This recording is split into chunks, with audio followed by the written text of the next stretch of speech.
परमहंस सद्गुरू स्वामी मकरंदनाथ महाराज यांचं प्रवचन 14 ऑक्टोबर। लहान वयातच परमार्थ। परमेश्वर प्राप्ती किंवा आत्मदर्शन प्राप्त करून घेणे हे खरे तर नरजन्माचे फलित आहे, किंबहुना हेच नरजन्माचे खरे ध्येय आहे। पण हा एकूण पल्ला मात्र खूप काळाचा आहे, जन्मोजन्मींचा आहे। लहान वयातच जर परमार्थाची ओढ वाटून एखाद्याने त्या दिशेने वाटचाल सुरू केली तर तो खरा भाग्यवान। पण परमार्थाबद्दल अनेक गैरसमजुती असतात। एक म्हणजे परमार्थ हा म्हातारपणात करायचा असतो। डोक्यावरचे सगळे केस पिकले किंवा डोक्यावर एक देखील केस शिल्लक राहिला नाही म्हणजे मग परमार्थ करायचा असतो। परमार्थाबद्दल असलेल्या या गैरसमजुतींमुळे जर कोणी तरुण मुलगा किंवा मुलगी ध्यानाला बसू लागली तर घरातून वडीलधाऱ्या मंडळींचा विरोध होण्याचा संभव असतो। परमार्थाबद्दल अशीही एक समजूत आहे की एखादी व्यक्ती सर्व ठिकाणी अपयशी होते म्हणून ती परमार्थ करते। याला काहीच येत नाही, शाळा शिकत नाही, शेती करीत नाही, म्हणून त्याला तुमच्या कीर्तनाच्या शाळेत घाला मामा, असे सांगणारी माणसे सोनोपंतांकडे यायची। पण नीट विचार केला तर ते तसे नाही।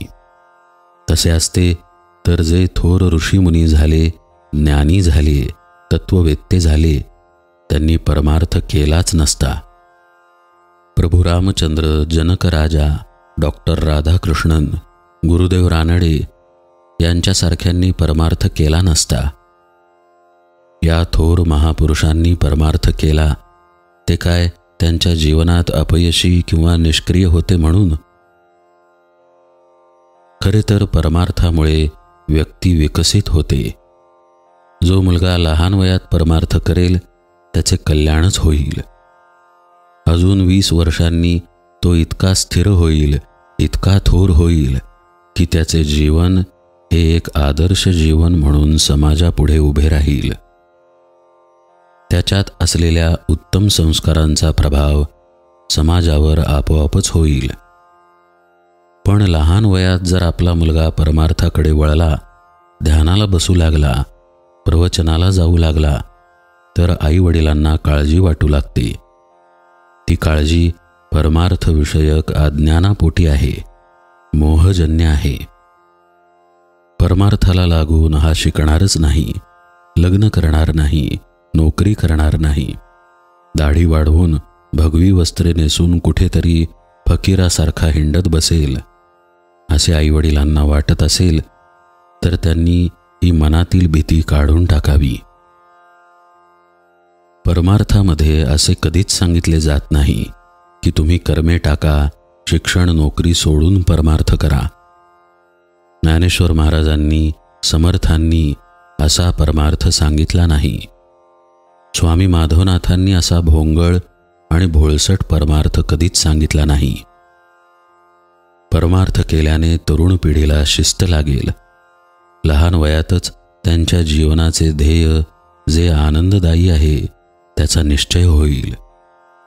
तरुण पिढी सुसंस्कारित होईल, कर्तव्यदक्ष, जबाबदार होईल।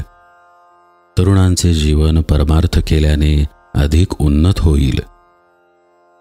एखादा तरुण साधना करताना पाहून सहज कोणी म्हणेल की आता हा परमार्थात पडला, परंतु लक्षात घ्या की परमार्थात कोणी पडत नाही।